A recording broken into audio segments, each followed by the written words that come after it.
Thank you. All righty, here's my screen. Thanks to your help last time, I got it right this time. So we did a whole lot last time, and we're going to do a lot more this time, even more slides. And some of them have been tweaked from what Kathy sent out yesterday. So don't be surprised if what you have isn't exactly the same as what I have. So just the reminders, in addition to muting and recording and all these other things, be sure and ask Q&A after each section or anytime in the chat, and Kathy will be monitoring those. And if you have questions between sessions, then of course, feel free to reach out to one or both of us. We're going to do a quick recap of session 1. Why and when to do strategic planning. So most of you are here for some reason related to strategic planning. Maybe you don't have a plan. Maybe your old plan is out of date. Maybe you've outgrown your building, or you have a big age wave coming along, but those are important things to think about. Why are you doing it? Now, last time I said you do not do strategic planning when you're in the middle of a crisis, such as staff turnover or financial problems, et cetera. And somebody said, well, municipal organizations are always in financial crisis. So I just want to clarify what I meant by financial crisis is if your budget's being cut in half, or your building had a big flood, or you have a major emergency in town, or you have huge staff turnover, those are crises that isn't the right time to start. And for example, once the lockdown happened last spring, that wasn't the right time to start either, because it was just a whole new ballgame. We talked about the benefits of strategic planning. And I just want to remind you that the last item, providing an assessment of the current situation and what you need to change to achieve the future you want, that's really a key part of strategic planning. Now, we asked you last time your experience with strategic planning, and I was delighted to see that many of you actually participated in a strategic planning process or led or helped lead a strategic planning process. But then we also had people with no experience or that have read a strategic plan. So this is the bar chart from the Menti exercise we did that I wasn't able to get to be visible, but that's what it looked like. Very, very cute. We also talked about ways to think about strategic planning. The simplest was what's the vision and how do you get there? So if you really wanted to shorten your strategic planning process, you'd have to agree on a vision and then start talking about what do you need to do to get there. Get rid of the history, get rid of your strengths and weaknesses, your opportunities and threats, all those things, and just work on your strategic vision, your goals, your action steps. That's one way of shortening the whole thing. We're going to be talking today about the things mostly before strategic vision. Here are some abbreviated methods of strategic planning that we mentioned last week. And you can simply start with the issues or goals you want to focus on. You can conduct a future visioning to get to that strategic vision. So just reminding you that we talked about these and they might be helpful to different senior centers. We talked about the strategic plan versus other types of plans. And we discussed briefly, are you ready to do strategic planning? And that brings us back to, do you have a need for a strategic plan? Now, you want to be sure that you know why you're doing a strategic plan and that you have the commitment, the time, a sponsor, a champion, the resources. Because strategic planning takes people, it takes time, it takes money. Make sure that you're ready. So, question for you, everybody on the call. What's your status in terms of strategic planning? Are you in the process now? If so, put down number 1 in the chat.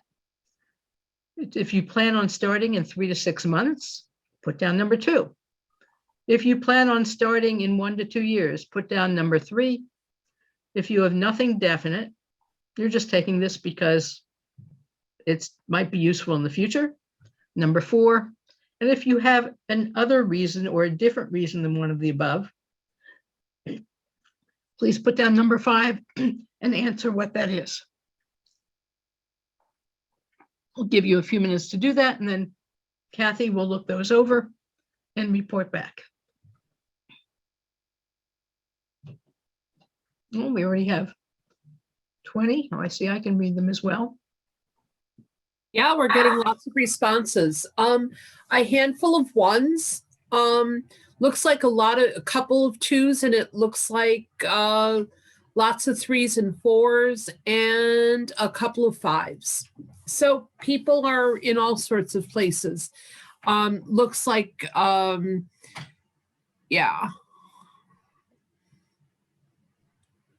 Yeah, Yep, I'm great. scrolling People through here. are in all different places with this. Okay. So that means you may have different questions at different times. So feel free to reach out to Kathy or myself about any of the questions you might have. Shall we move on? We think we've gotten most of the comments. Yes. Okay. All righty. So planning the strategic plot process, we talked about that a little bit. I want to come back to the question of about establishing a project committee and how big that should be.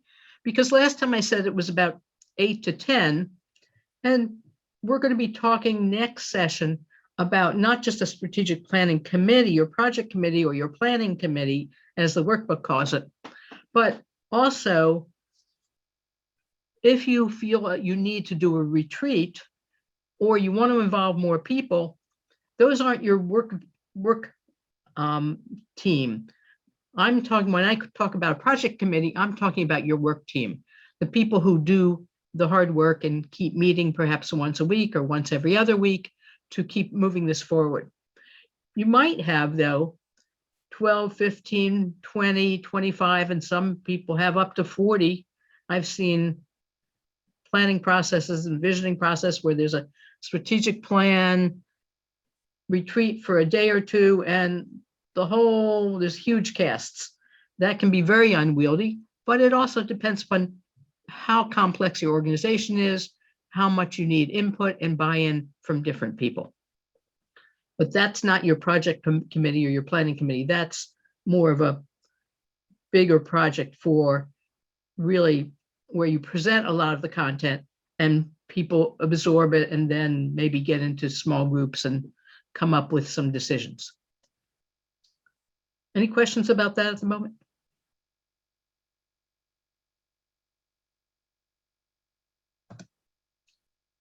We also talked in terms of the strategic planning process about these items, or I mentioned them, but I didn't say anything about how you will get buy-in from the community and who will provide review and accountability after completion.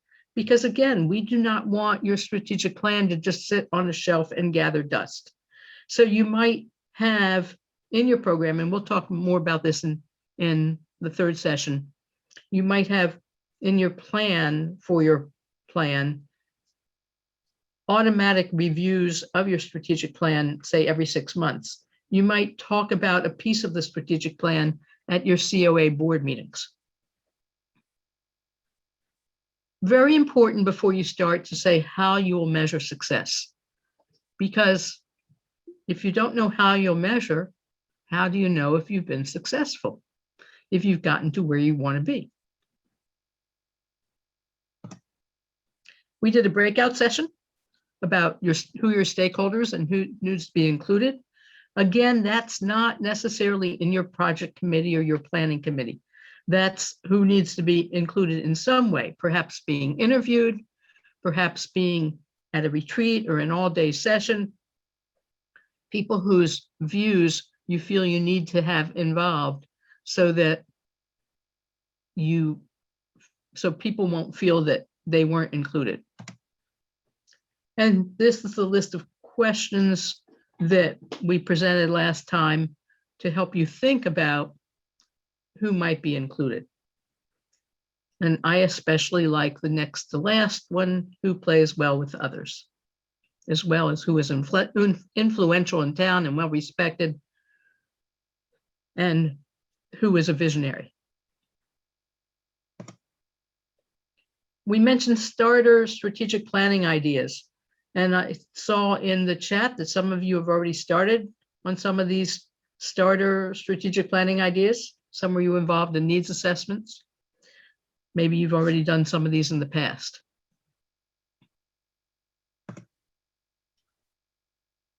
The question came up, do you need to hire a facilitator, outside consultant? No. These are some of the reasons to do so. The facilitator and outside consultant I'm using interchangeably. So if you're a small organization with no budget, then you may not want to spend the money for someone, or you may want to see if you can find someone in your town, perhaps a retired social worker or a retired professor, someone who's had experience doing facilitation, perhaps a lawyer who does mediation, someone who will do it for free, basically. You want to suggest options that fit your organization. But as you move ahead, you want to make sure that person is committed to helping you see through the process and will help move the process along, as well as hopefully has some knowledge of senior centers and can provide therefore useful insights. So I'd now like to move on to a couple of questions that you raised last session that I really like to go back to, and I did a little bit of digging. So one of the questions was the cost of a strategic planning process. And I had said it depends, and it goes back again to, are you doing it yourself or are you planning on using a facilitator? How detailed do you want it to be? How many steps? Do you want that 2 steps? What's our vision and how do we get there? Or do you want to really look at your history, where you are now, your strengths and weaknesses, etc.? How much input do you want to get from the community, and how do you want to do that? Do you want to have a series of town halls, a series of community forums? Do you want to have interviews of your staff? Do you want to have group interviews of the people who don't come to the center but are eligible? So all of those things could impact the costs. There's an interesting article from the Forbes Funds, which is a foundation that gives money to not-for-profits. And it's called Aligning the Pieces, National Cost Benefit for Nonprofit Strategic Plans, National Cost Benchmarks for Nonprofit Strategic Plans and Business Plans.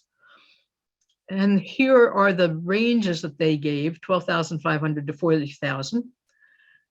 They looked at what consultants say they charge. They look at what foundations say they charge. There were some slight differences. The consultants were a little higher, but not by much. However, this was from 2011. Since this is 10 years later, I would recommend doubling that amount. And also look at what's included and whether that applies to you. So here's what was included in that assessment.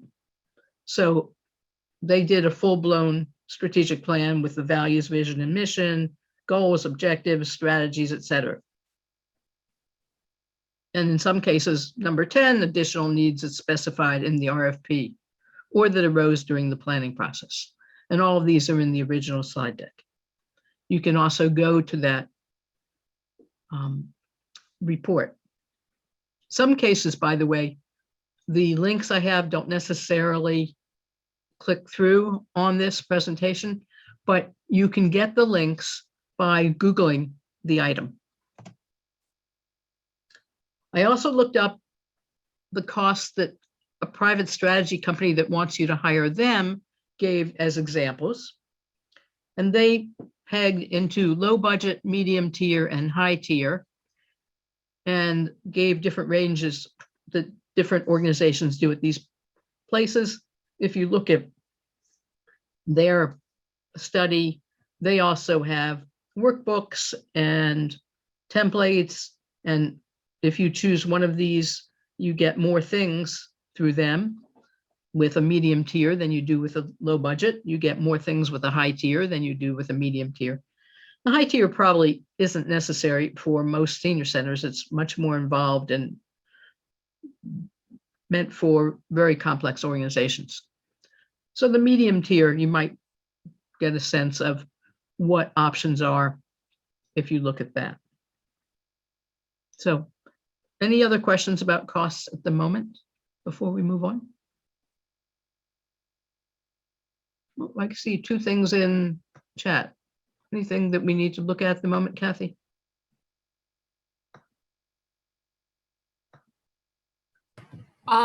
Yes, looking for a little bit more clarification about what was incorporated in the cost ranges if it included time frames and frequency.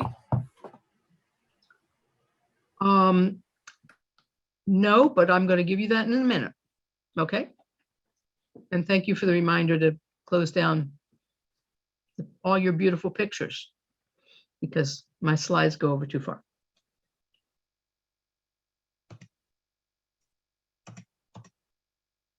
Okay.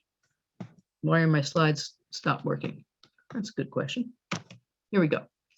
So this is another organization that has some really terrific resources. It's called SPIN, Strategic Planning in Nonprofits. And one of the things they do is they give a sample timeline or a work plan for strategic planning for a fairly comprehensive version of strategic planning. You may not be able to read. Kathy, can you read these pretty easily on the screen, or are they too small? They're fairly small. Yeah, they're small, but they're in your packet. And I'll be sending out the revised slides too. And what this shows is a strategic plan over the process of 6 months, which is not atypical. And it has 1, 2, 3, 4, 5, 6, 7 key areas: develop planning, timeline, and approach, review, validate mission and vision, gather relevant data and stakeholder input, set goals, develop plan framework, write the strategic plan, and review the draft plan. That can take quite a while, and then approval of the final strategic plan. And the types of costs in the medium level would apply here. Does that answer the question? Now, that's strategic planning in nonprofits, the SPIN from Washington Nonprofits, has some other really interesting charts in their materials. Again, this is not an endorsement. I don't know anything about them, but I like their materials as I was looking at this. And they have 6 of these nice little forms, flow charts. So this is the one for the very beginning. Do you have a prior existing plan? If yes, you do one thing. If no, you do something else. And if you think it's not useful to you to have a new strategic plan, you stop, put your energy elsewhere. It's not necessary to have a strategic plan unless you really feel you need it, unless it's going to help you, unless your town is expecting one or requiring one, unless your foundations that you're applying to are requiring it, or if you think it would be a roadmap that would be useful. There are 6 of these. I'll show you one other slide later on.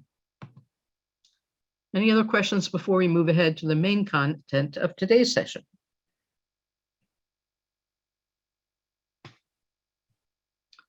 Okay, here's what we're talking about today. Materials and information data to collect. Who are we? Mission, vision, values. Getting input from the community, assessment tools, and communications. Not in that order.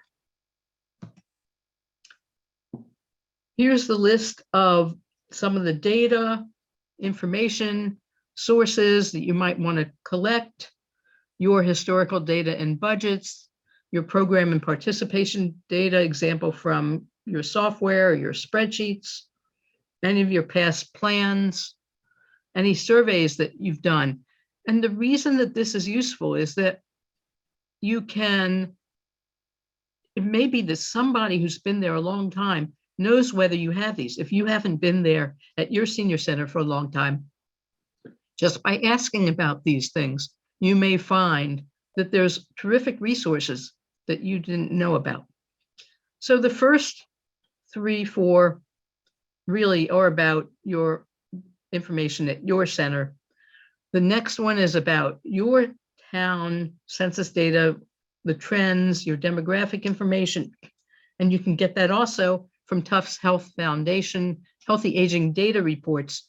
They have a series of community reports. Every town, I think, in the Commonwealth is represented. There's a lot of really great data in that.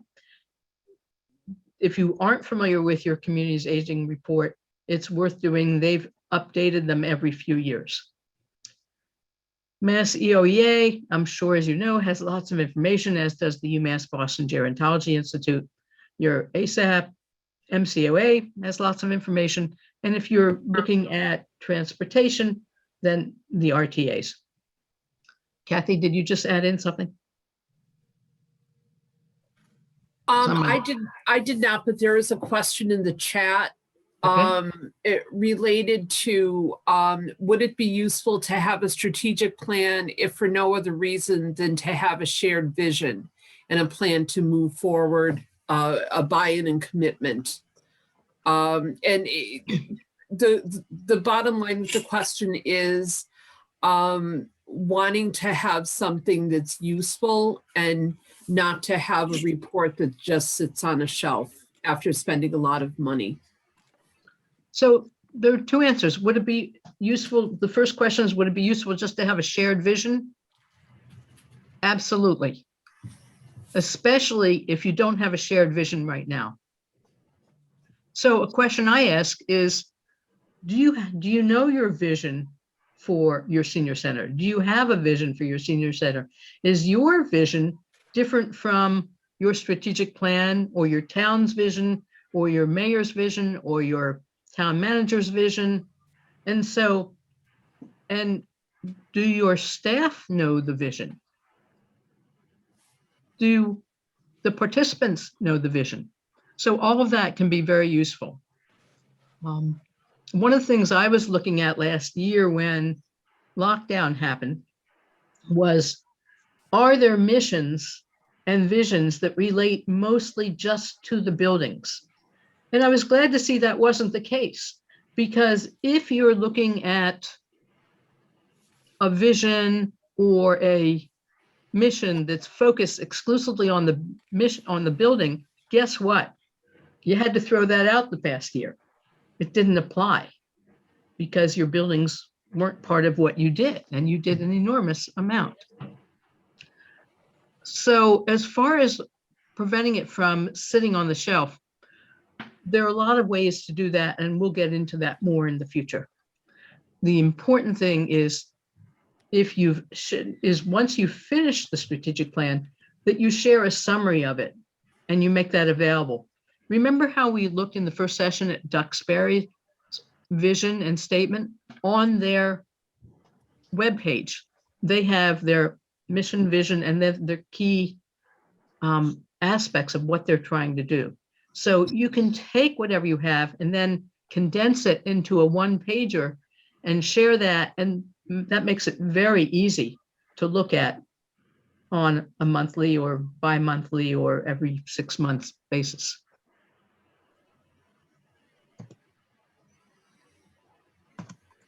Okay, why are we not moving ahead here? My computer is deciding to take a break. Here we go. So now we're going to talk a little bit about communication plan. And is that correct that I didn't skip anything? We did that, and now we're going to do, okay. So before you embark on a strategic plan or a planning process, or perhaps any major new initiative, you want to think about how are you going to communicate this? And you don't want to wait to the end to communicate it. So in the workbook, there's worksheet 14, page 79, strategic planning process communications plan. It really helps you think about how you will communicate the process. You can do a fabulous strategic plan, but if you haven't created buy-in from people, if you haven't let people know that you're doing this, and then you just bring it out and say, aha, here it is, this is what we're going to do, that can create a lot of problems, not just about strategic plans, but again, about any new initiative you're doing. You really want to avoid, no one asked me, what's this about? I know all about this. I've been coming here for 20 years. How come you didn't ask me? Don't make it a mystery process. The best thing to do is tell people up front what you're going to do. It can be in your monthly newsletter. It can be on your bulletin boards, but communicate. We're going to do this. Now we're doing this and we've done X, Y, and Z. Now we finished. We have to go to the board for approval. We have to go to the town for approval or whomever you need. And here's what we've learned. And what people really want to know is, how is it going to impact me? And is it going to make a difference for me? So you really want to also convey the benefits of what you're doing, that you're trying to make the future of the senior center even better for everybody. Which means you probably should have an elevator speech. Most of you probably know what an elevator speech is, but I'll just explain it. It's the idea that you could explain this in a short amount of time, that you're going up a relatively modern elevator, the number of floors, how much time you have to tell people what you're doing. Preferably no more than 30 seconds, though I've seen some elevator speeches that are 2 minutes. Here are the types of questions that you want to be able to ask before starting that you can put into an elevator speech. Again, an elevator speech is useful for any significant project. Will be involved, how you get input, and how you will share results at the end. And for help with this, worksheet 15, page 81. Now we're going to spend some time on mission statements. So I have a question for you. Put in the chat, can you recite your senior center's, your Council on Aging's mission statement? Yes or no? Recite from memory.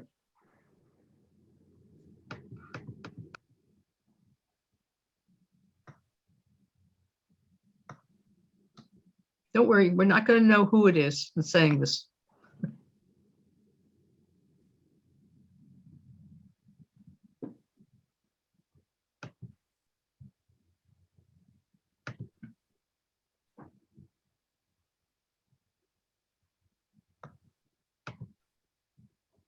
Kathy, how many participants do we have right now? We have 31. Oh, great. Well, we only have 17 people so far who've answered in the chat. We're up to 20. What are the chats looking like, Kathy? We have some people who know them and recite them, some people who sort of know them. Some folks are saying no. Some folks are saying it's too that their mission statement is too long. And you thought the To board remember. tried to get the board to make it shorter. So yes, mission statements should be relatively short. And it's exciting to see that so many of you really do know them and are able to recite them. What about your board members and your staff? How about putting that in chat? Do you think they know your mission statement? And by the way, this is a way to keep your strategic plan current. So you can, at the beginning of a board meeting, ask people what the mission statement is, or review the mission statement, or discuss it. Another board meeting, you could say, here's our vision. What does that mean for us? We're planning this new initiative. Does that fit with our vision? We're getting a lot more no's on this. So, and some may be able to summarize, some folks think it's doubtful. And there are a few yeses. Wow. Great. So the point is, a mission statement. Now, I know most of you, many of you, put your mission statements in your monthly newsletter. And some of you have them up on a bulletin board or some other place when people come in to the center. The question is your mission statement something that you follow through on? Is it something that's active for you?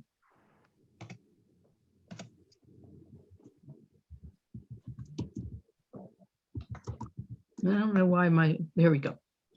So your mission statement is your organization's purpose, whom it serves, why it exists, and how it serves. It should be short, memorable, and inspiring. It's not a tagline. It has several specific goals, and it needs to be actionable and specific.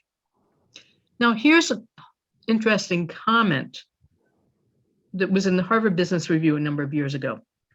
If mission accomplishment is as important to nonprofits, and by the way, senior centers, while they're municipal organizations, they have many of the characteristics of not-for-profits. You're doing lots of community good.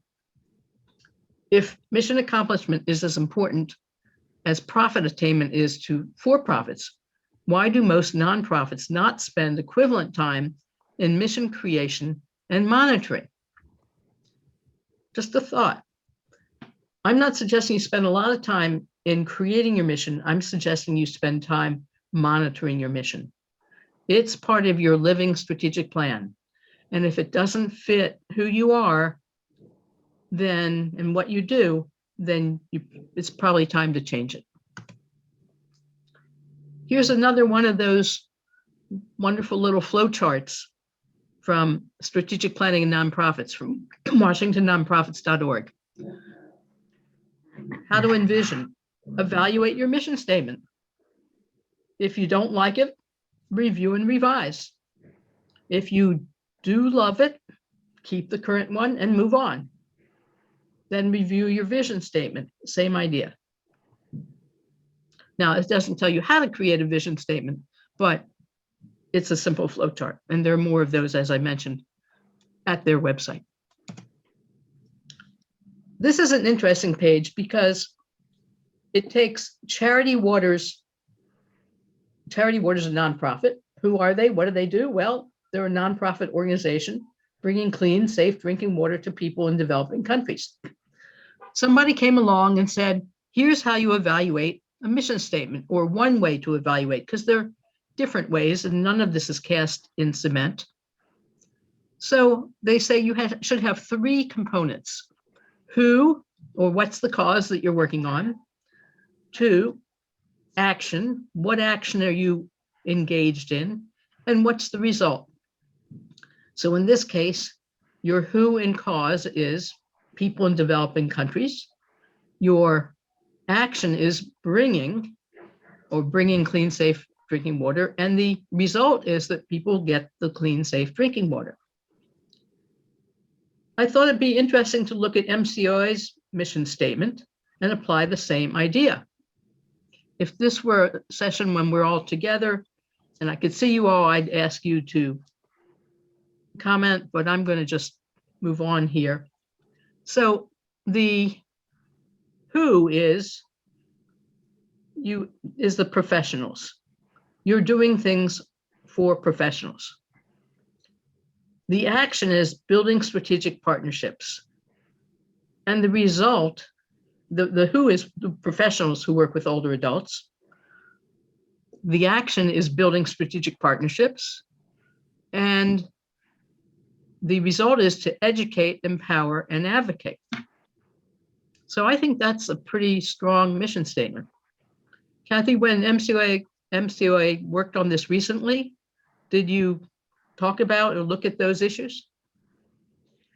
When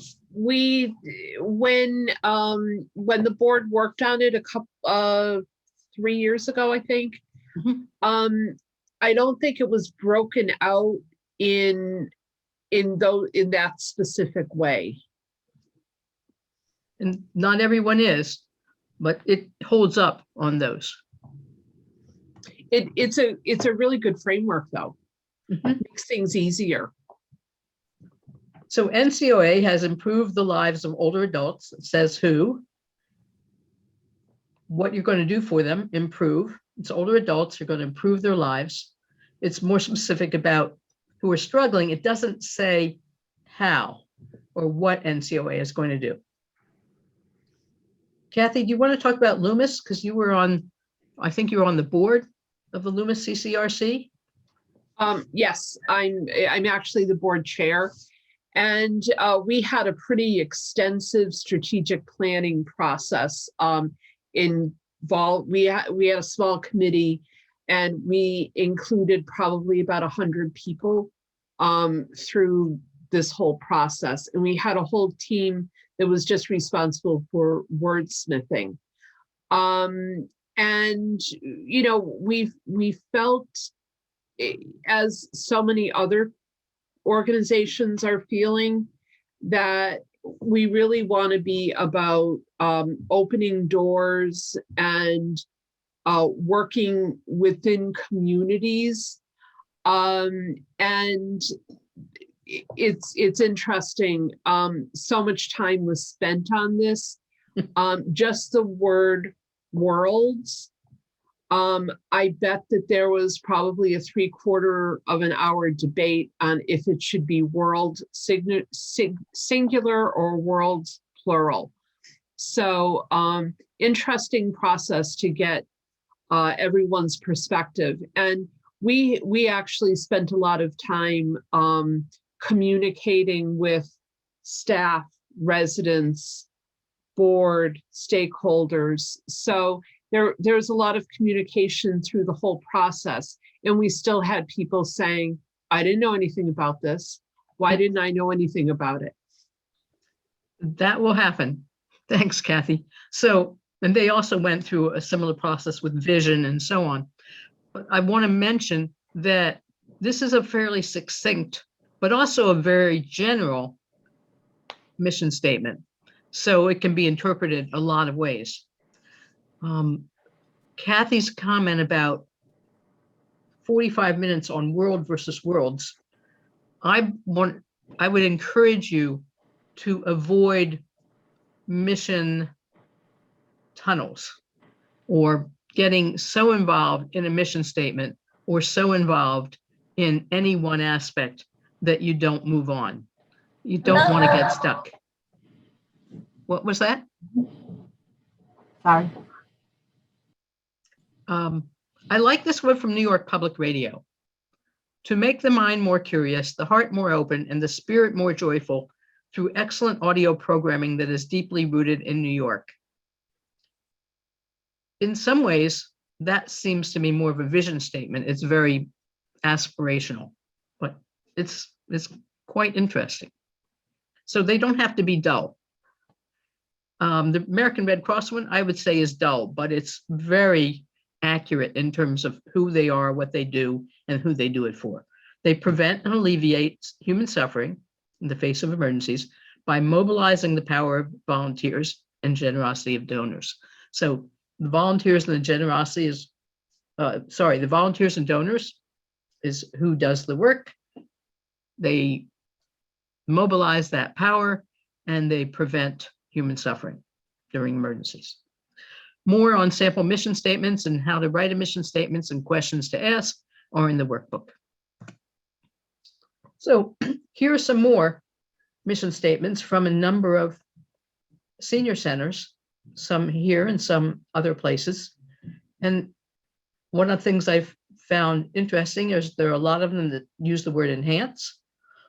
Many senior center mission statements are similar, and that's not surprising. The first one, Senior Center of Jackson Hole, also uses the enhancing in the mission and the vision. When you go, if you're redoing your mission statement, or if you don't have one, start by looking at other people's and say, does this work for you? There's no need to reinvent the wheel.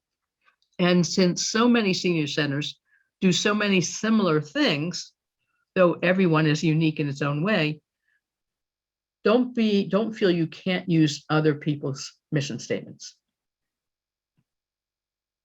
The Duxbury one, I think, is especially succinct. To empower older adults, so we know who it is they're doing it for. We know what they're doing, empowering. To age well, engage in the community, and enrich their lives. Very clear. It's an easy one to read and to discuss, and it's an easy one to evaluate. Did we do this past month? Did we empower older adults to do these things? Did we empower them to engage in the community? Did we empower them to enrich their lives?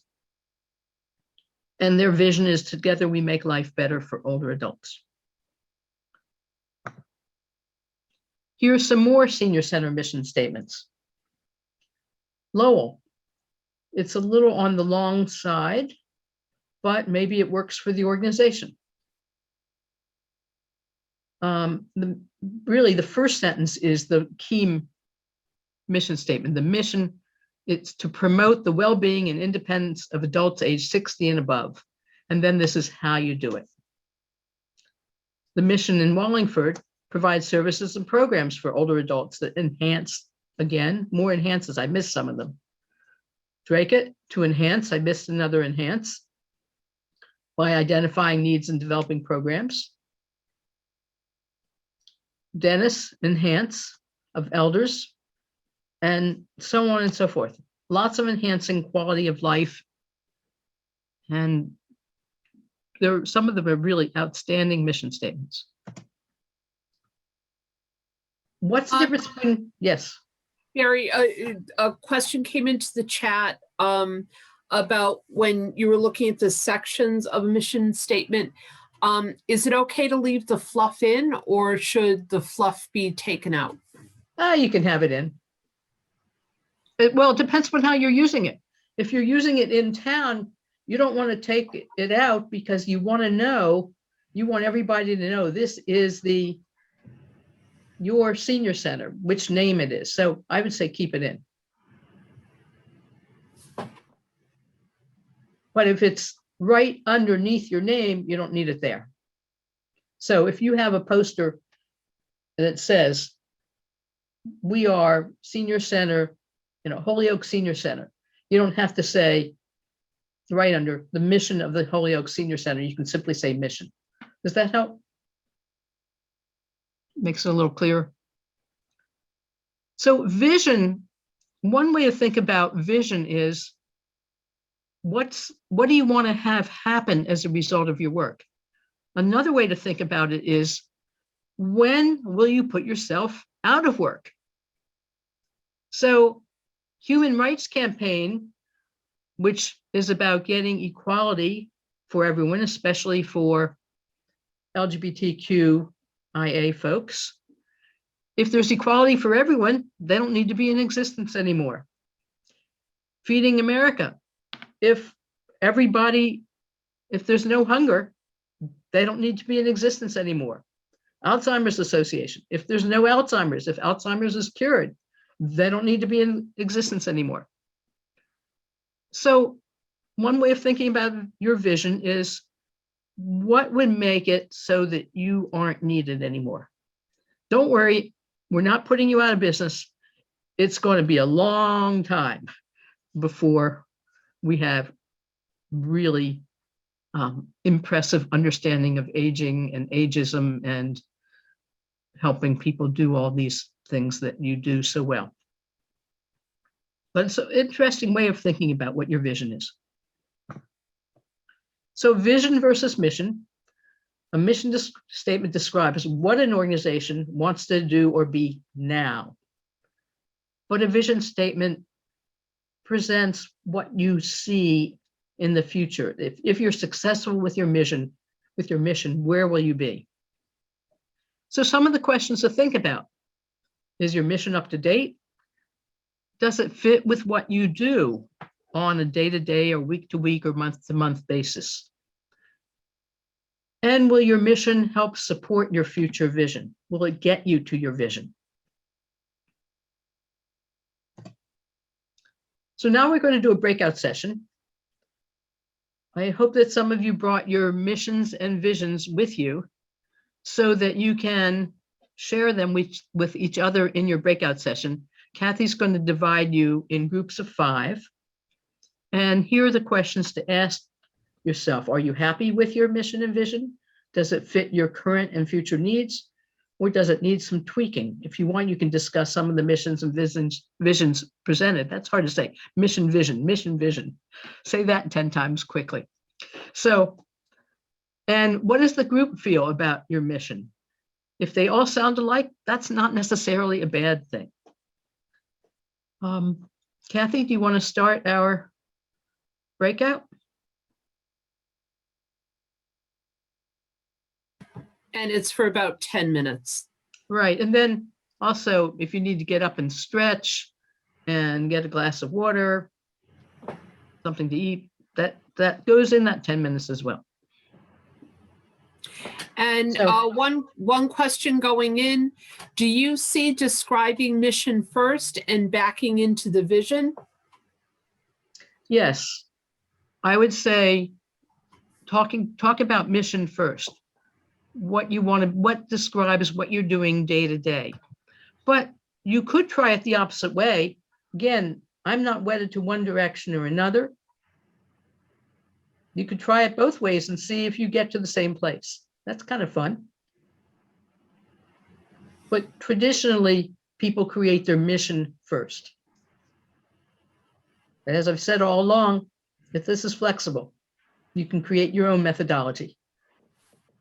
Hello, everybody again. Hello.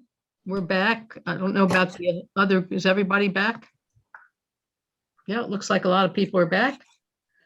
So and I see a few more people have come in that weren't here before. So what's exciting is in my breakout group, the group I was in, I heard lots of people, which was great. Lots of really interesting and good mission statements. So does anybody want to report on their breakout session? Maybe 1 or 2 groups have some comments? Our group said it's the best time because we're reopening now after pandemic, and we can kind of start things fresh with new strategic planning and mission. And did most people in your group feel that their missions were out of date? I think some of us, yeah, ready to see them more fun and concise. More fun and concise. That's a great goal. But I heard lots of action, result, and who in the mission statement. So that was great. Anyone else want to comment? Thank you, Lil.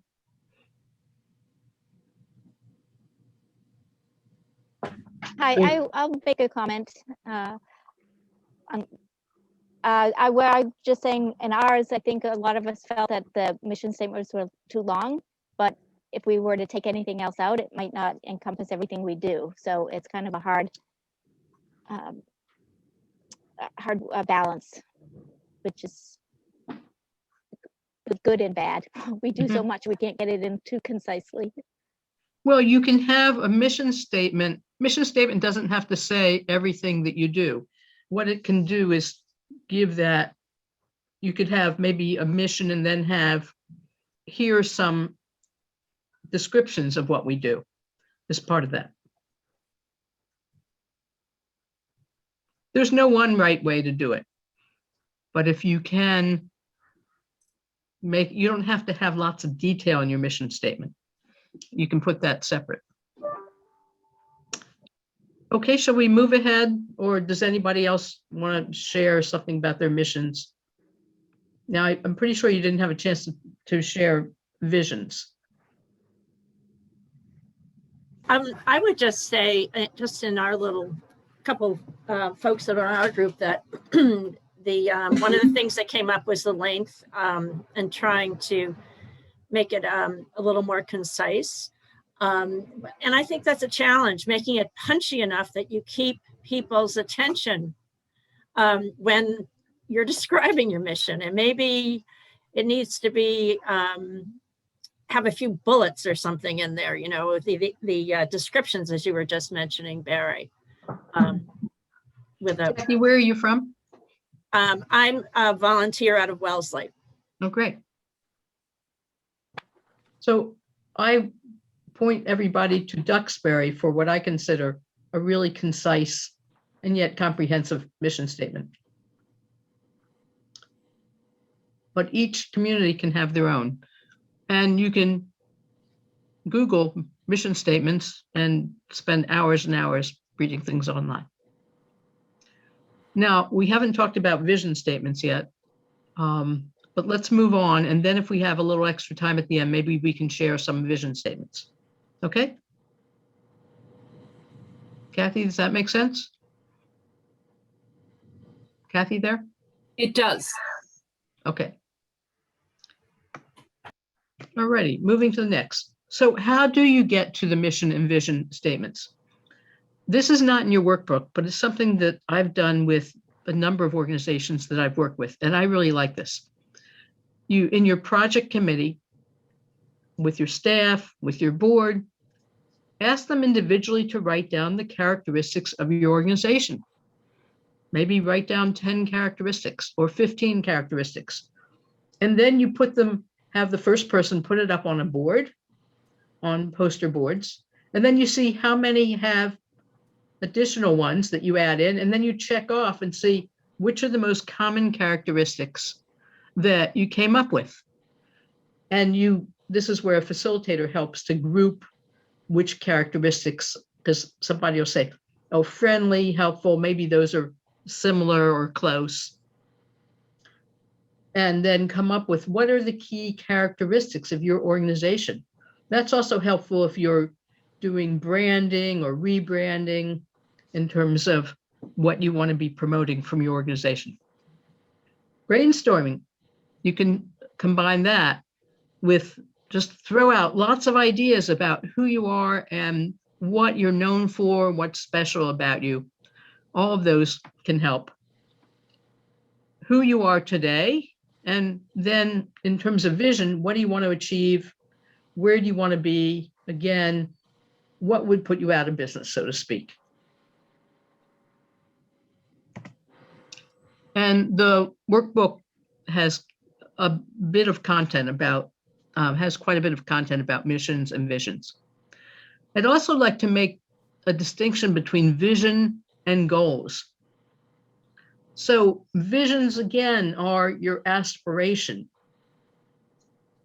as opposed to goals are more specific, more strategic, more tactical, what you want to do. So here are some visions. Expand to serve the growing number of seniors, especially baby boomers and new ethnic groups. Become the resource for all, 60 plus.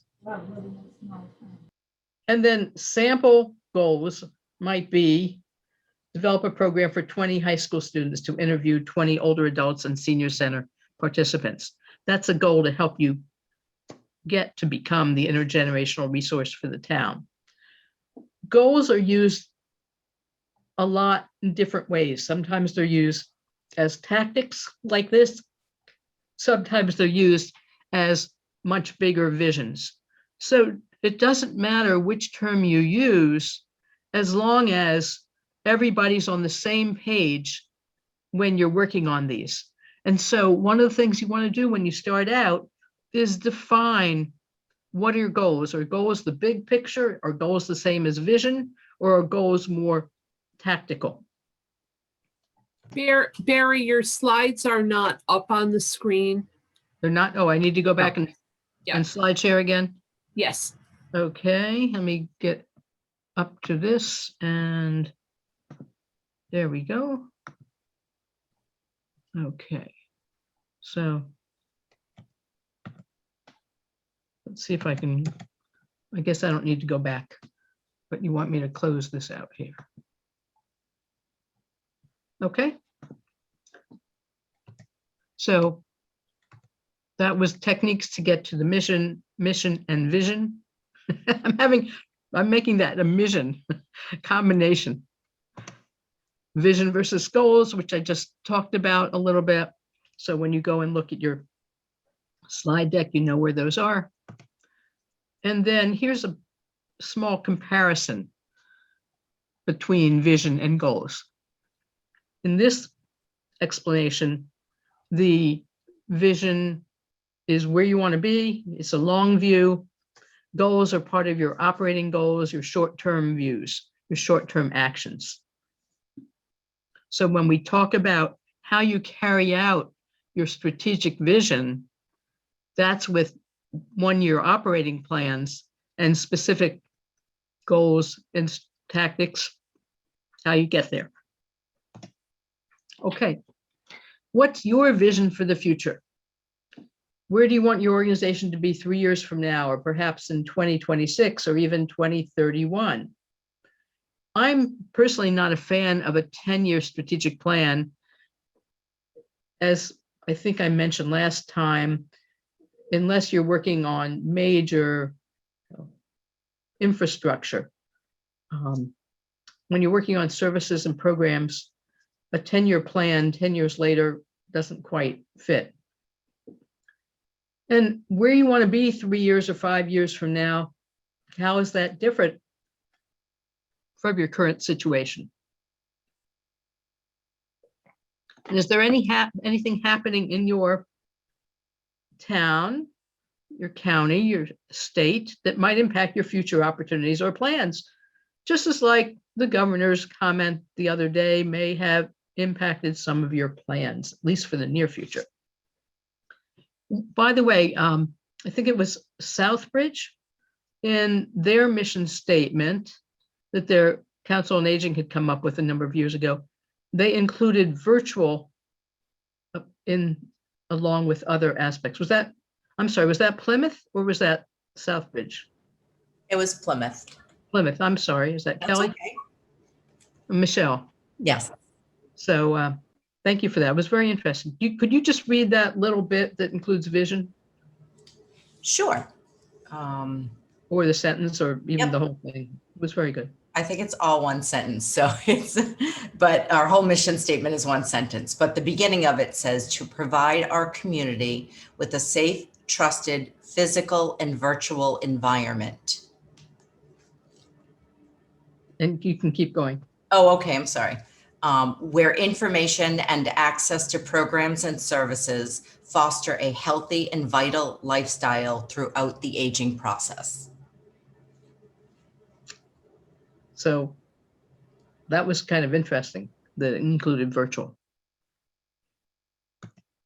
Okay, we'll come back to vision if we have a little more time, but let's talk about values. What are your senior center's values and do your participants agree? So I went into a building, actually it was a synagogue recently, and they say up on their walls, it's a synagogue I'm a member of, and said, we practice radical hospitality. I thought, that sounds great, but what does that mean? And the first time I came in there, I didn't feel like they came over and made me feel really, really welcome. And I mentioned that because almost every senior center prides itself on being a welcoming organization. And what does that mean for you? And how do you carry that out? Does that mean there's someone greeting everybody? Does that mean there's somebody who contacts everyone who's come in for the first time or had a tour and asks them about how they did and what they thought and what they're interested in? So what are your values and how do you actually show them to your participants? If you're developing a new value statement, just as with mission and vision, you don't have to reinvent the wheel, collect others and see what applies to you. And again, the workbook has some materials on that. Now, here's an interesting exercise that the Barnstable, Massachusetts did when they were a senior center. They've now changed their name to become an adult community center. And part of that was because they've always been 50 plus. And they got a lot of pushback from people who were under 65 about the term senior. and some pushback from people over 70 as well.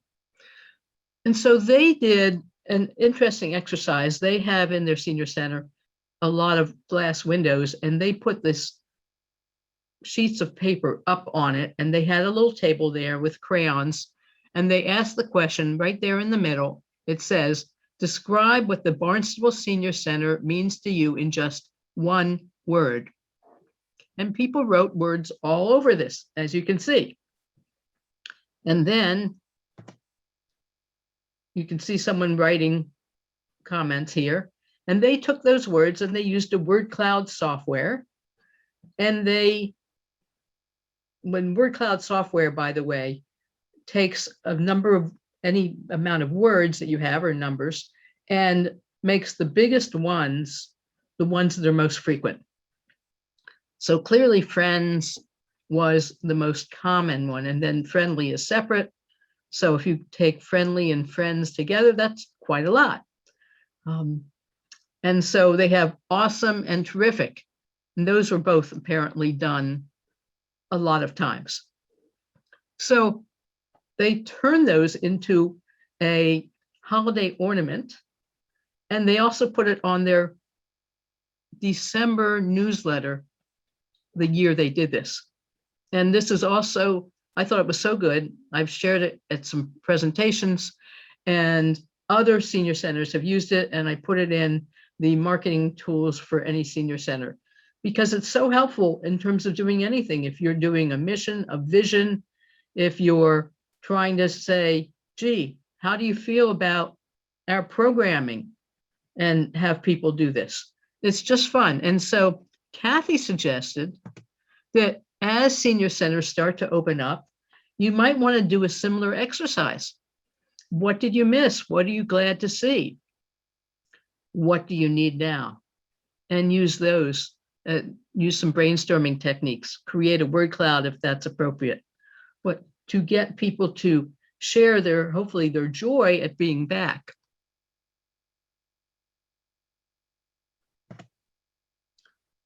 So before I go on any further, we're going to now get into tools for strategic planning, and we're going to spend most of the rest of the time on that.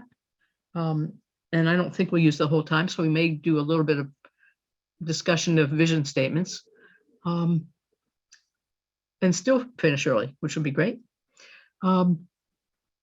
Any other questions, Kathy, that came up?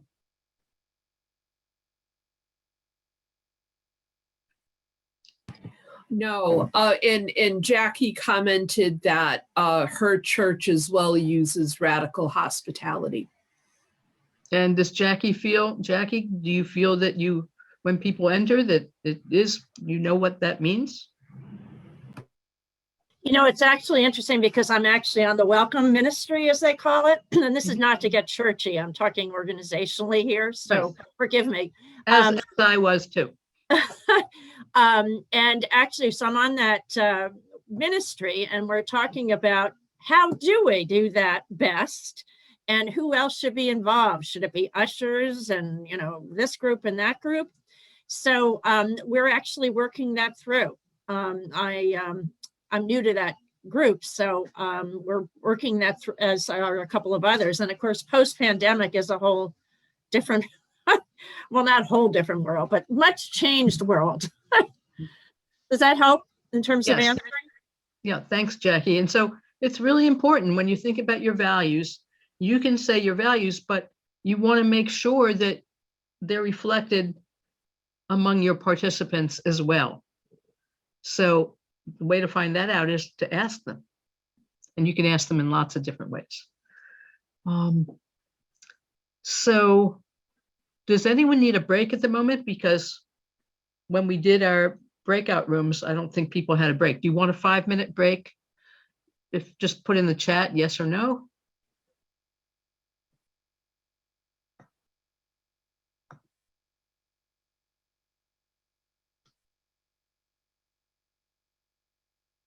I see 1 yes, 2 yeses.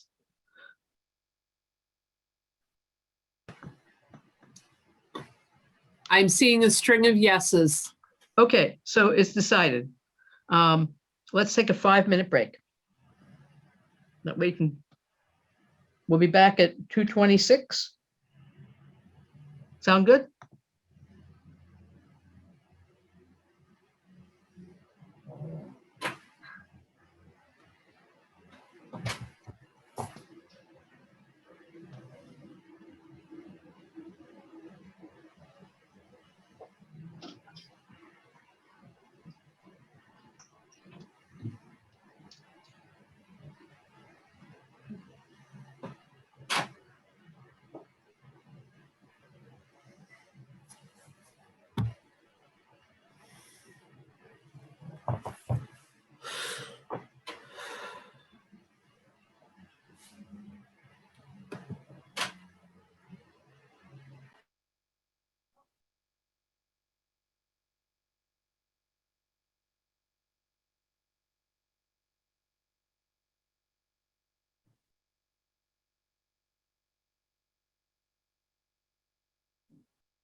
Kathy, can you hear me?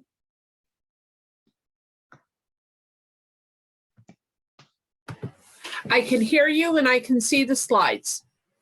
And you think we're ready to start again? Let's Let see, me we have just- 27 people. Yeah, let me just look at the grid.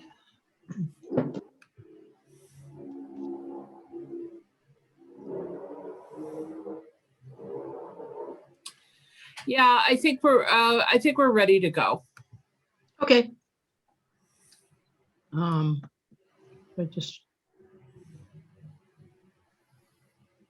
Okay, so now you see two screens, right?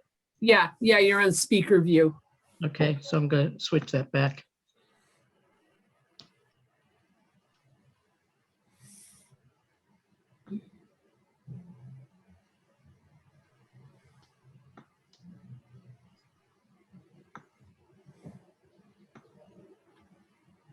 Well, that wasn't it. Go into the three dots.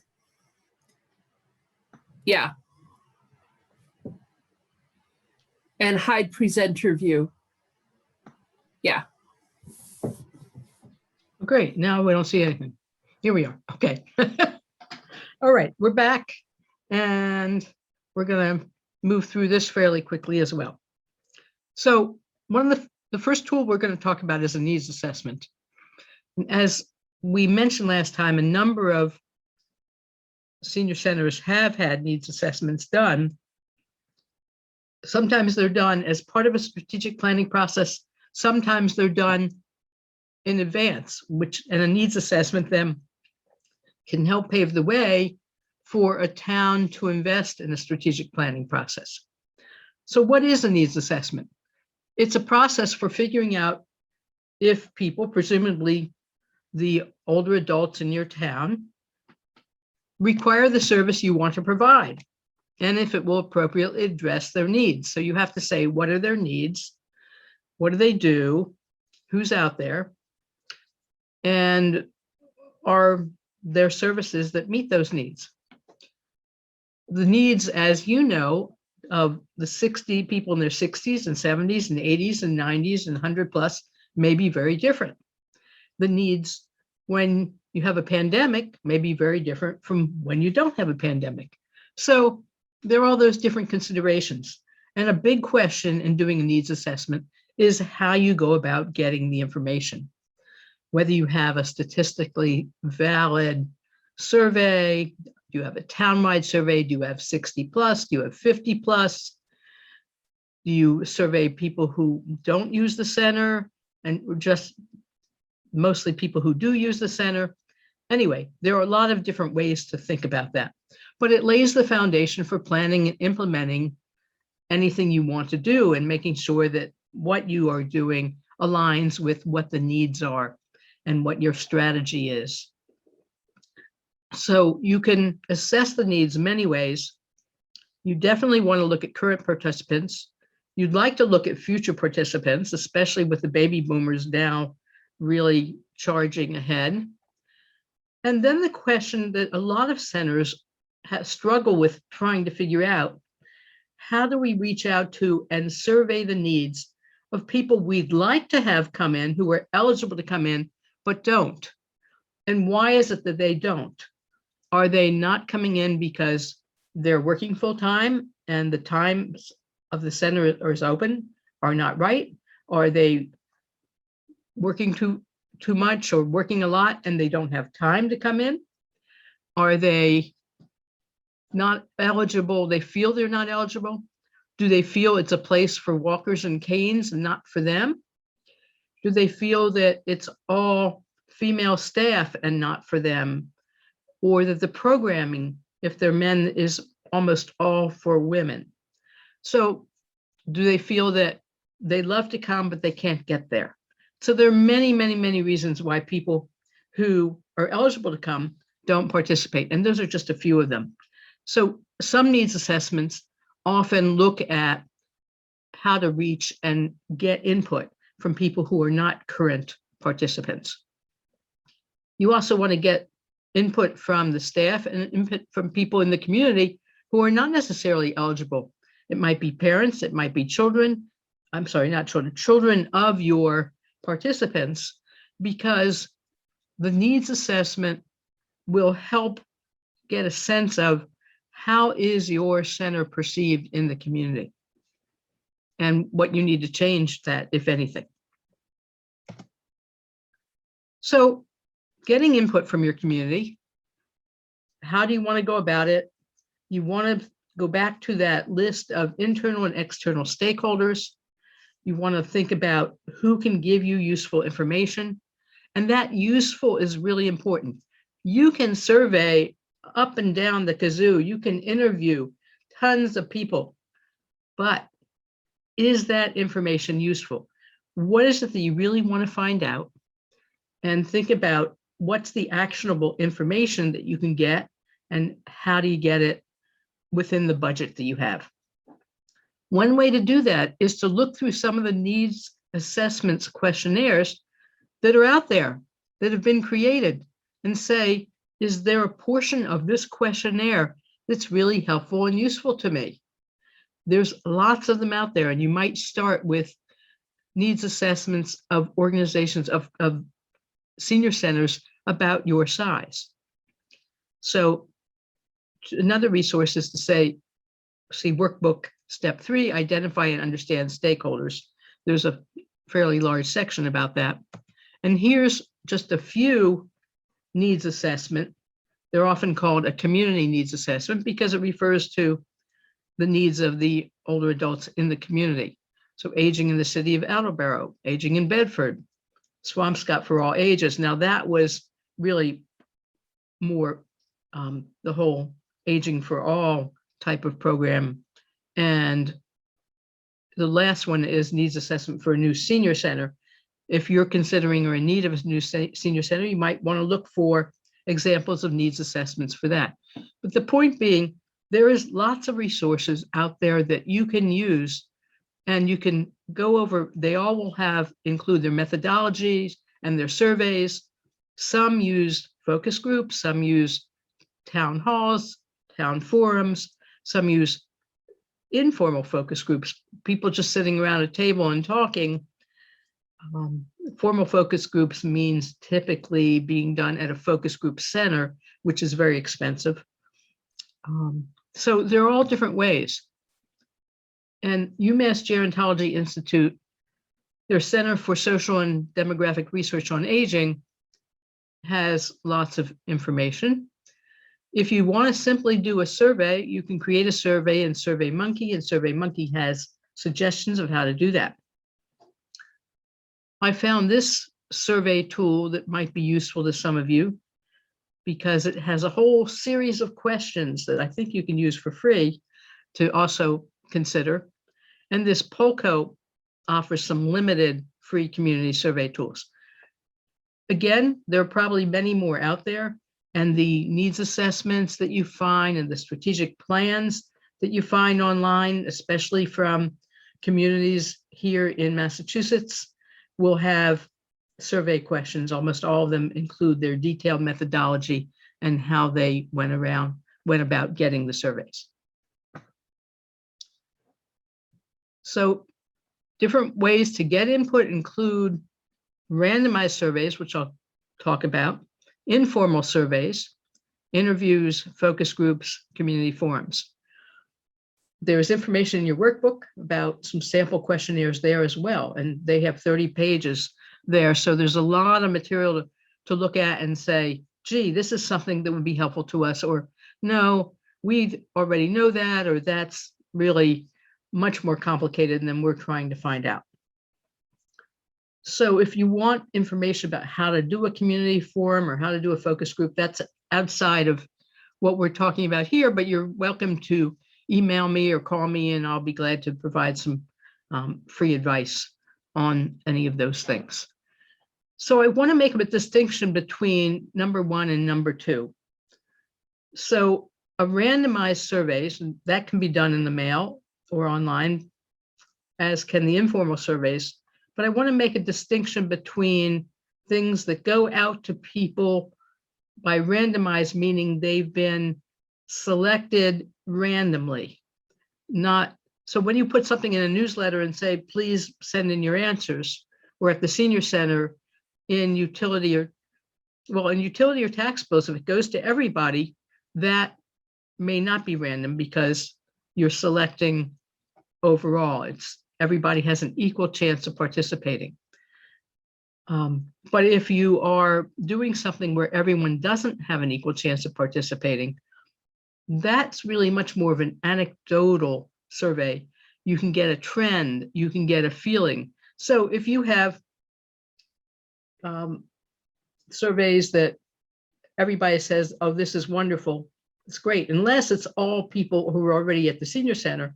And if you want to find out why people aren't coming to the senior center, then that's not going to help you.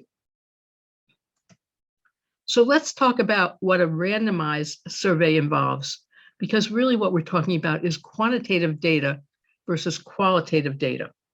The gold standard is a randomized survey with enough responses to be able to draw statistically valid conclusions that can be applied to a larger population.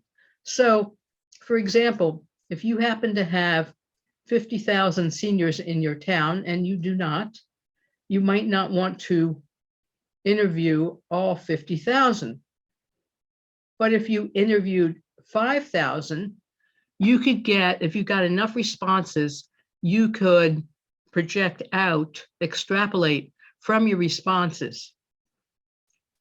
The challenge, though, is how many responses do you need and what level of confidence do you have in that? And I'll show you some numbers in a minute. And I have a recommendation, whether qualitative or quantitative, it's best to have the research done by a neutral party. Maybe there's somebody who's done statistics or research in your town who can help you out with this. It doesn't really matter, but you don't want someone who already has predetermined ideas about your senior center, and having an outside party do the research can add credibility. Now, achieving statistical validity can be challenging because most towns are not real large. So if you have, for example, a sample size of 500, in order to get only a 10% margin of error, you would need to get at least 81 responses. If you wanted a 5% margin of error, in other words, more accurate, something that you could do more accurate projecting from, you would need 218 responses.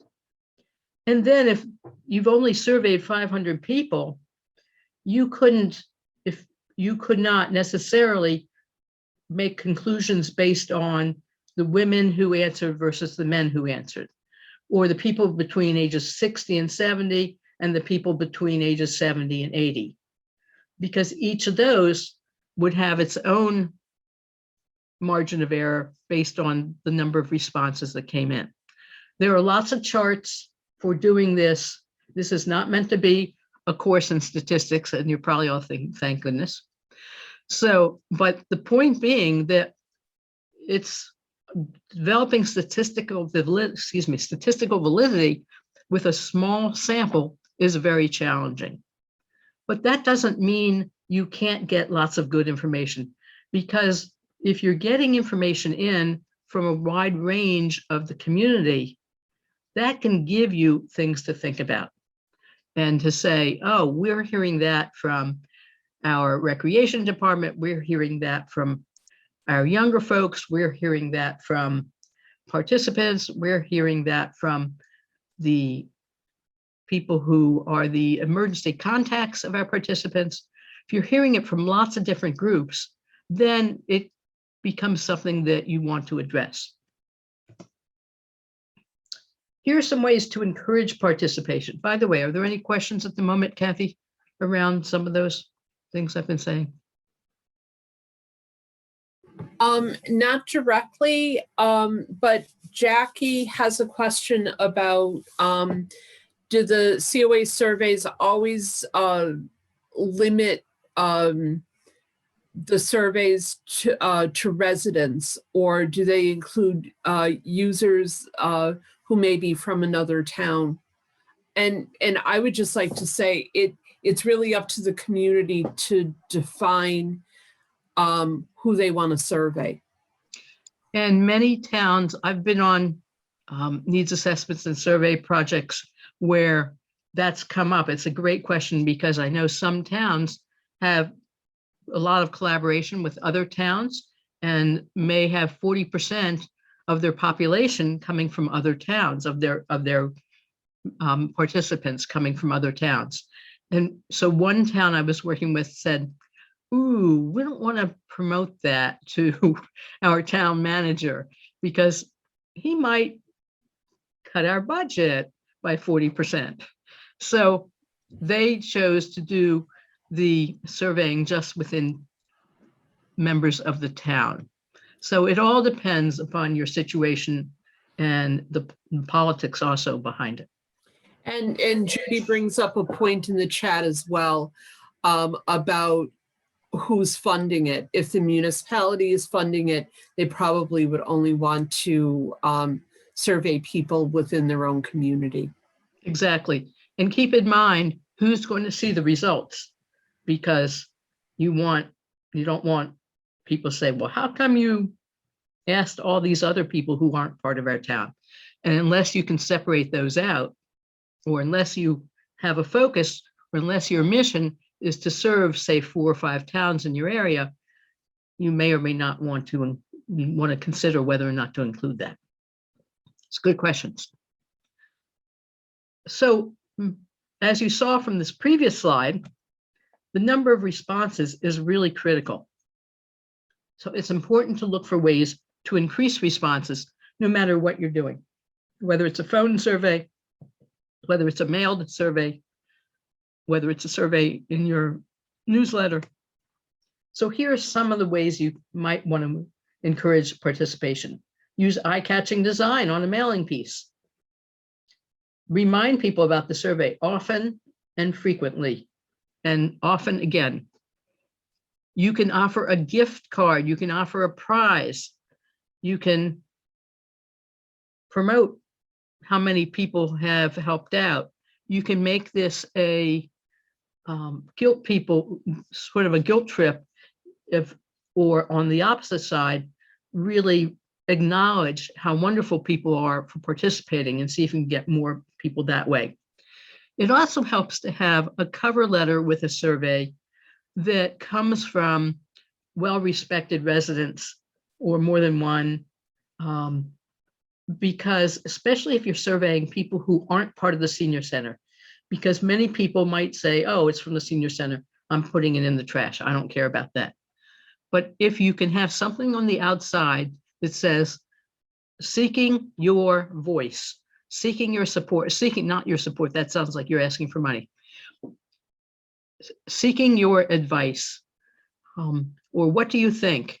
Or please respond, or please answer, we need your help. That again sounds like fundraising, but ways to make people want to open it up, that's really helpful. How about reward for answering our survey?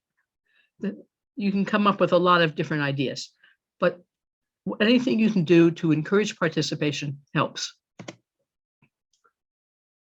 Now we're going to move into different types of assessment tools. The most common one is called SWOT, or sometimes SWOC, strengths, weaknesses, opportunities, threats, standing for the first letter. And so sometimes it's SWOC because it's strengths, weaknesses, opportunities, challenges. The first two, strengths and weaknesses, refer to internal concerns or factors, and the second two refer to external factors. Strengths and opportunities are considered positive, and weaknesses and threats are considered negative. That's why there's this little matrix on the far right. It's a very popular assessment tool, and there are pages and worksheets in the workbook. It's not hard to do. You ask people, What are the strengths of the senior center? What are the weaknesses? Internally, in terms of program, in terms of budget, in terms of whatever. You just do free form, ask people to write these down, then you can brainstorm with a group. You can then also have people do it individually and share it as a group. There are lots of ways you can do it, but the important thing is to look at that, because that can really help you say, what are the issues we need to address moving forward? Are these weaknesses a concern? What are the opportunities? Are the opportunities things that we might want to take advantage of? Now, sometimes it's not always possible to figure out whether something is a weakness or a strength. Sometimes it's both. Okay, we have lots of baby boomers who want to use our center. That could be a strength, it could be an opportunity. It could also be a weakness if you don't have room for them. Let me just go back. I'm curious, how many of you have done a SWOT analysis at some point? Could you just put that in chat? Just say yes or no. It doesn't have to be your current place of employment. Here we go, the numbers are going up. No, no. Yes, yes.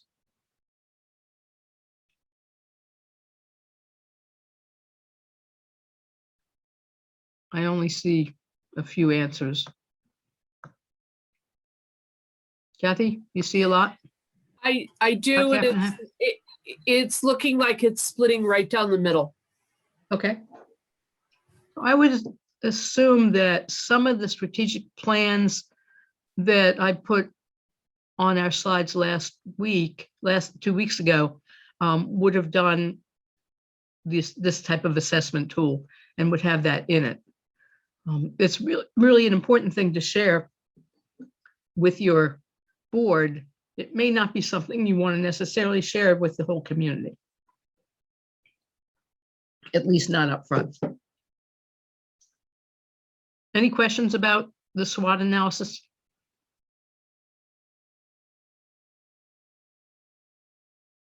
Is that a question? In chat, I see one up there. It's a comment that it's a common business tool. That's true. Many assessment tools that we're talking about are also common business tools. What's nice about this is it's also a very common not-for-profit and municipal tool. Okay. Here are some other assessment tools, competencies and assets. In the worksheet, it's mentioned. Here's some others that tend to be more for businesses. PEST or PESTLE, external, it's an external analysis, political, economic, social, technological, legal, and environmental. Not so much relevant to you because the legal and environmental may not be as relevant, but the political, economic, social, and technological might be. Another type is SOAR, strengths, opportunities, aspirations, and results. That has to do with greater emphasis on vision and expanding on strengths and less on weakness. And if that might be of interest to you, you can simply Google SOAR, strengths, opportunities, etc., and you'll get plenty of information about that. So this really comes to the end of our summary of session 2, and we've covered quite a lot. It's 9 minutes of, so you may not be too interested in doing a breakout on vision at this point. Let me share a couple more slides with you, just briefly. A vision is not just a picture of what could be, it is an appeal to our better selves, a call to become something more. And that's from Rosabeth Moss Cantor, an innovation expert. She's still a Harvard Business School professor at age 78, I believe. And she's been a real visionary herself. Questions and comments? Any additional comments or questions at this time? And we'll come back to that in a minute. Also, what would you like more information about from today's session? please write your answers in chat. And I want to share something with you. This is going to be session 3, but one more thing to share with you, what I call a shameless plug. I don't know if any of you are signed up for the NCOA Age and Action Conference, which is June 7th through 10th. But the good thing is, because it's virtual, all virtual, they are making a lot of the sessions on demand. So you can keep watching them up through, I believe, August. I'm not exactly sure of the deadline. Do you know, Kathy? They've sent me lots of information because I'm speaking. So I actually was recorded yesterday about keeping your brand alive during the pandemic, best practices. And then I'm speaking on June 8th about raising money. So it's interesting that some will be live and some will be just on demand. So if you haven't seen the agenda, I'd recommend you Google 2021 Age and Action and see if you want to sign up, because there's a lot of great content there. So questions and wrap up. Any other questions? So question was, yes, it was Plymouth who read their mission statement earlier. And Michelle, if you'd like to send that to me at Kathy@mcoaonline.com, I can post it in my MCOA, or if you'd like to post it in my MCOA in the strategic planning section, people will have a chance to read it. I would also invite anyone who would like to post their mission or vision or values in my MCOA in strategic planning, so people can take a look at it. That would be terrific. In fact, Kathy, when you send out this set of tweaked slides, could you ask people to do that? Absolutely. That would be great. It'd be really wonderful. Because again, you all have such fabulous information at your fingertips, and there's been a lot of thought that's gone into so many of all of these.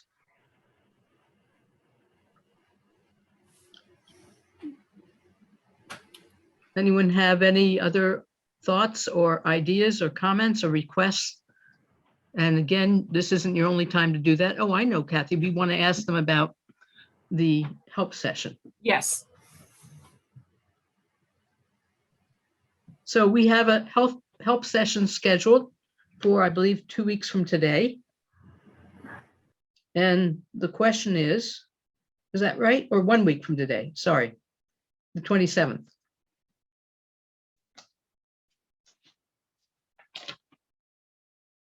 And then the next actual session is 3 weeks from today. Yes, it's the On June 10th. 27th at 1 o'clock, the help session. So if anybody wants help with their mission, vision, values, wants help with thinking about who they might survey, wants help with thinking about, do they need a strategic plan? How do they get their board on board, no pun intended, with working on one? Any questions you might have, feel free to be in the help session. And we'll be there. The question is, if no one shows up, how long should we stay on? Kathy, do you want to make any other comments about the help session?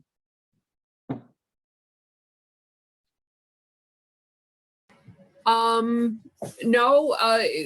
we've done that in the now that you're in charge, and people who have specific questions, it's been really helpful. And Bethany is asking, looking for help about building renaming. So that's an issue that's been floating around for years. Senior center versus something else. Yeah. There is some information in that about in the marketing tools handbook. And I'd be glad to chat with you offline about that. And I actually have a presentation I've done in the past for MCOA on branding and rebranding And anyone who wants that, I can send them the slides from that, because it has a bunch of examples of what some of the centers have done. And yep, I'll be sending a link for the help session. Bethany is suggesting that that might be a good question to bat around a little bit. And I apologize for my voice going today.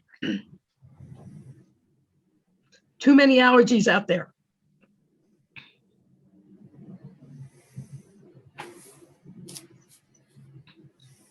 Anything else? I'm not seeing anything else. Thank you all for being here today, and Thank you very much. I will end the taping, the recording. Thank you. Thank you.